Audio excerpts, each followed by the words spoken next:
اللہ الرحمن الرحیم۔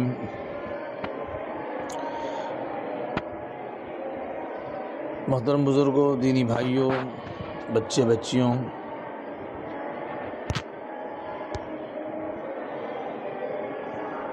آج جس دور سے ہم گزر رہے ہیں یہ دور فتن ہے، یعنی امتحان کا، اور سخت ترین امتحان کا دور ہے۔ ہر ایک شخص اپنی اپنی حیثیت کے مطابق آزمایا جا رہا ہے۔ اللہ تعالیٰ سے دعا کرنی چاہیے کہ اللہ نے جس شکل میں ہمارا امتحان لینا طے کیا ہے، اپنی تائید، نصرت، حمایت، مدد کے ذریعے اس امتحان میں ہم کو کامیاب کریں۔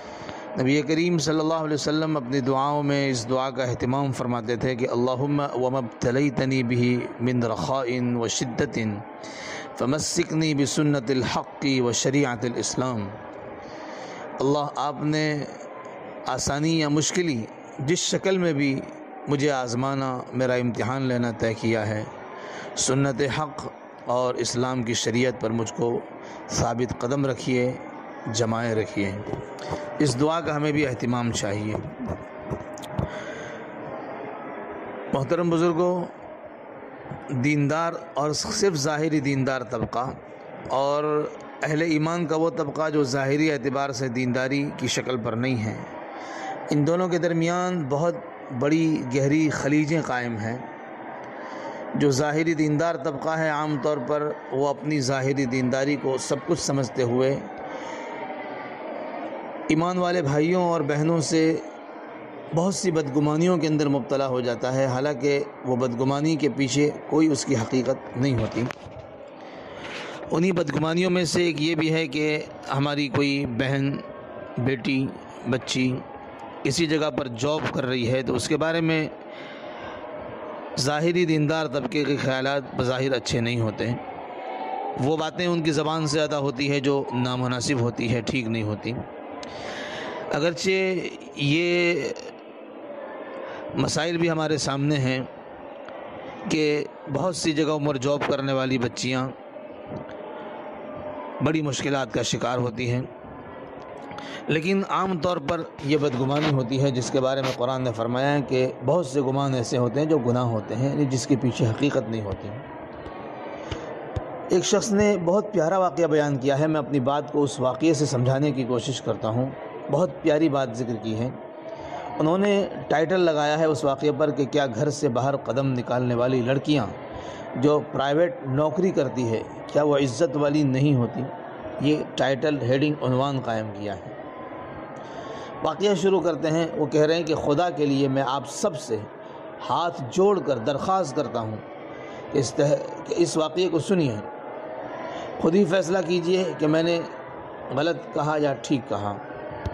واقعہ شروع کرتے ہیں وہ کہ قبرستان میں ایک لڑکی جو 22-24 برس کے قریب تھی، ایک قبر کے پاس بیٹھی ہوئی تھی۔ اس کے الفاظ ہچکیوں کے ساتھ اس طرح ادا ہو رہے تھے کہ بابا، جب سے آپ گئے ہو نا، کسی نے میرے سر پر ہاتھ رکھ کر یہ نہیں کہا بیٹا کچھ چاہیے تو شام کو لیتے آؤں گا۔ بابا، اماں بیمار رہتی ہیں، میں ان سے کیا مانگوں؟ بیٹیوں کی آس تو باپ کے ساتھ ہوتی ہے نا۔ بابا، اب میں گھر پر خود کو محفوظ محسوس نہیں کرتی۔ بابا، آپ اکثر کہا کرتے تھے نا تم بڑی ہو گئی ہو، بے فکری نہ رہا کرو، کہیں آنے جانے کے وقت کسی کو ساتھ لے جایا کرو۔ دیکھیں نا بابا، اب میں اپنے آنگن میں بھی اکیلی نہیں جاتی۔ بابا، جب غیر مرد مجھ کو نظروں سے زخمی کرتے ہیں تو مجھے آپ کا پردہ بہت یاد آتا ہے۔ دیکھیں نا بابا، آپ کی شہزادی کی چپل 3 دن سے ٹوٹ گئی ہے۔ بابا، آپ کو پتہ ہے مجھ سے ننگے پاؤں چلا نہیں جاتا۔ بابا، آپ ہمیں چھوڑ کر کیوں چلے گئے ہیں؟ بابا، آپ کو پتہ ہے اب میں نوکری کرتی ہوں، میرا مینیجر بار بار مجھے دفتر میں بلاتا ہے اور کاغذات پینسل کے بہانے میرے ہاتھوں کو چھوتا ہے۔ اگر میں کچھ کہتی ہوں تو اس کے بعد وہ کام بھی مجھ سے کرواتا ہے جو آئندہ کل کا ہوتا ہے۔ بابا، مجھے نوکری نہیں کرنی، مجھے ان حریص لوگوں کے سامنے اپنی غیرت کو پامال نہیں کرنا۔ بابا، آپ اللہ کے پاس ہیں نا، ان سے کہیں کہ میری بیٹی اکیلی ہے، وہ مردوں کی ہوس بھری نظروں سے زخمی ہوتی ہے، وہ ان کی زبردستیوں سے ختم ہو رہی ہے۔ بابا، مجھے آپ کا پردہ محفوظ رکھتا تھا، اب میرا پردہ چھن چکا ہے، اب میں کسی کی نظروں سے محفوظ نہیں رہتی۔ ایک بیٹی اپنے بابا سے معاشرے کی شکایت کر رہی تھی، بابا یہ دنیا اچھی نہیں ہے۔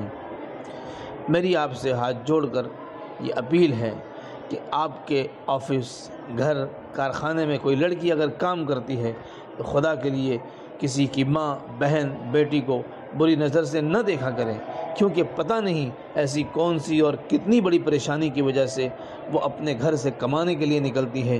خدا کے واسطے ان کو عزت کی نگاہوں سے دیکھا کریں۔ یہ واقعہ عادل نعمانی صاحب نے انتخاب کر کے پیش کیا ہے، بہت پیارا واقعہ ہے، عبرت کا واقعہ ہے، اور ہمارے جیسے جو دینداری کا ڈھونگ رچانے والے لوگ ہیں ان کے لیے ایک تعزیہ عبرت ہے، جو ہر ایک سے اب ہم اندر سے کیسے ہیں اپنے آپ کو خود جانتے ہیں، لیکن ظاہری دینداری کو سب کچھ سمجھتے ہوئے خود ہزاروں عیب گناہ میں مبتلا ہوتے ہوئے بھی کسی ایسے انسان کے بارے میں جو مجبوری کے تحت کوئی کام کر رہا ہے اس کو ہم گنہگار، فاسق، فاجر اور پتہ نہیں کیا کیا سمجھ لیتے ہیں۔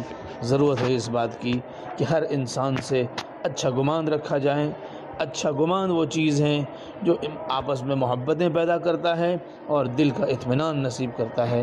اللہ تعالیٰ مجھے، آپ کو، سب کو ہر انسان سے، ہر بندے سے، ہر مرد سے، ہر عورت سے، ہر بچے اور بچی سے اچھا گمان رکھنے کی اور ہر ایک کی خیرخواہی کرنے کی توفیق عطا فرمائیں۔ وآخر دعوانا ان الحمد للہ رب العالمین۔